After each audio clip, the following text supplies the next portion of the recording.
Bismillahirrahmanirrahim. Assalamualaikum warahmatullahi wabarakatuh.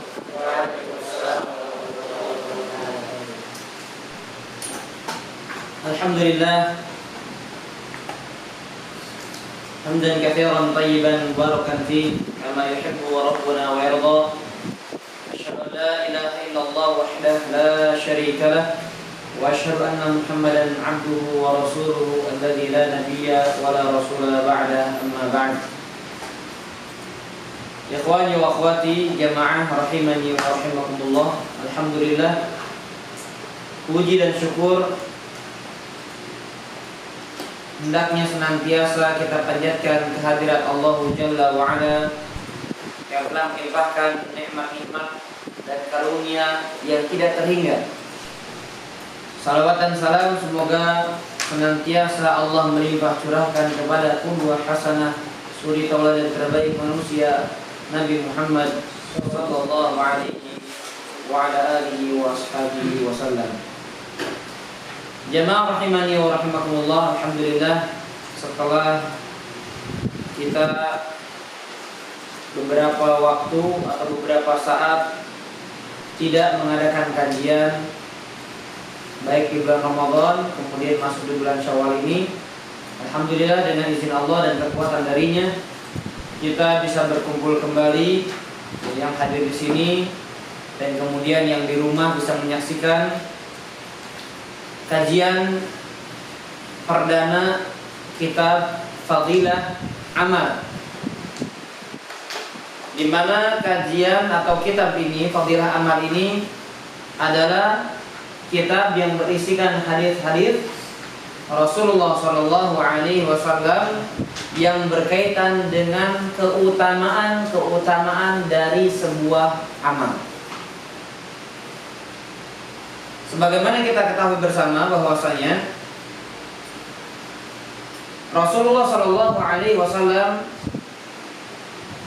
dalam hadis-hadisnya atau dalam sebagian hadis-hadisnya menyebutkan keutamaan dari amal-amal yang dikerjakan oleh seseorang. Istilah fadilah amal. Fadilah artinya adalah keutamaan. Amal artinya apa? Perbuatan. Jadi fadilah amal artinya adalah keutamaan dalam Jadi fadilah amal itu artinya apa? Keutamaan. Contohnya begini contohnya. Ini biar kita paham. Maksud dari keutamaan beramal itu apa? Jadi setiap amal itu ada keutamaannya. Nah, cuma dalam hadis-hadis tertentu Rasul menyebutkan secara rinci, secara terang-terangan. Nih, kalau kamu melakukan amalan ini, maka kamu dapat ini. Karena kalau kita katakan secara umum, amal itu punya keutamaan atau tidak? Semuanya. Keutamaannya apa? Dapat pahala, mengantarkan ke dalam surga. Tapi ada keutamaan khusus dalam amal. Nah, itulah disebut dengan fadilah amal.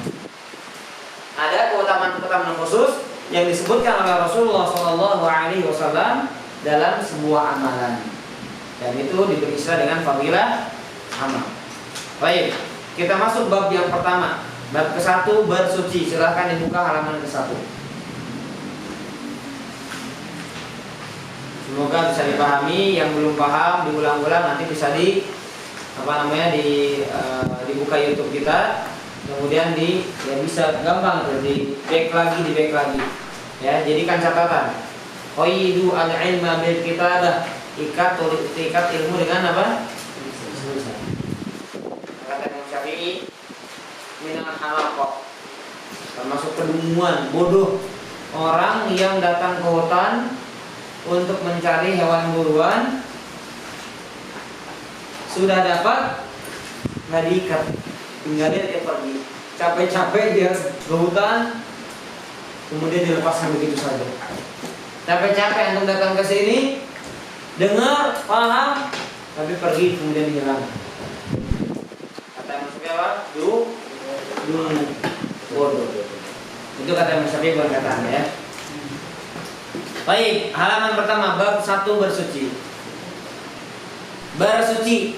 Yang pertama, keutamaan bersiwak. Keutamaan bersiwak. dari Aisyah radhiyallahu anha, semoga Allah meridainya, dari Nabi sallallahu alaihi wasallam bersabda, as-siwaku matharatun lil fami mardatun lirabbi. Artinya adalah siwak itu membersihkan mulut dan diridhoi oleh Allah. Hadis riwayat Nasa'i nomor 5. Ini hadis pertama. Hadisnya sahih, diriwayatkan oleh Imam An-Nasa'i. Perhatikan para jamaah rahimani wa rahimakumullah. Saya jelaskan di situ, perhatikan. Siwak adalah setiap alat yang digunakan untuk membersihkan mulut. Jadi bukan selalu harus dari pohon apa itu? Arok. Arok. Arok bahasa kita ini. Arok aja.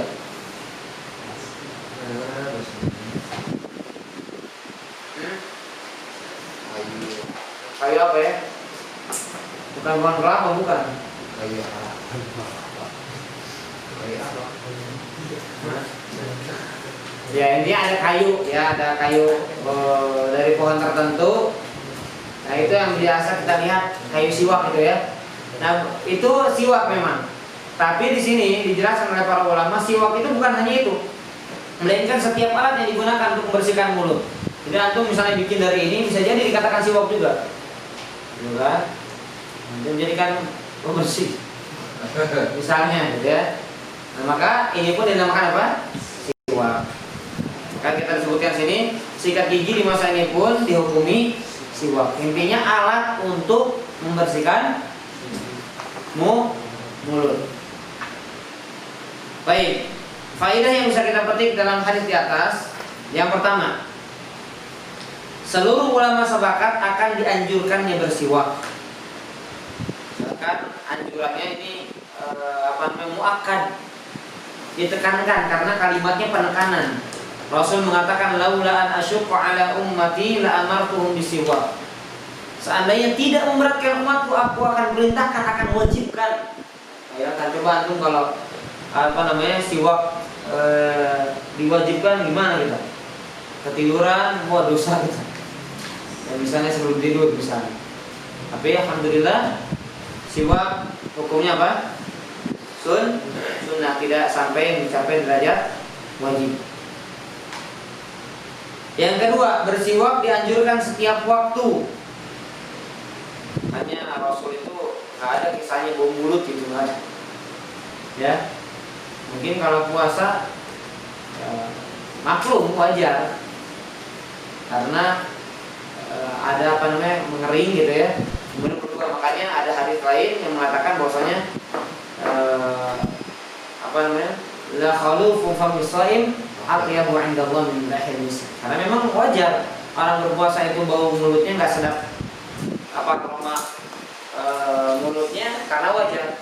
Sampai-sampai dikatakan atau Rasul mengatakan bau mulutnya atau aroma mulutnya orang berpuasa itu lebih baik, lebih wangi di sisi Allah daripada fisik.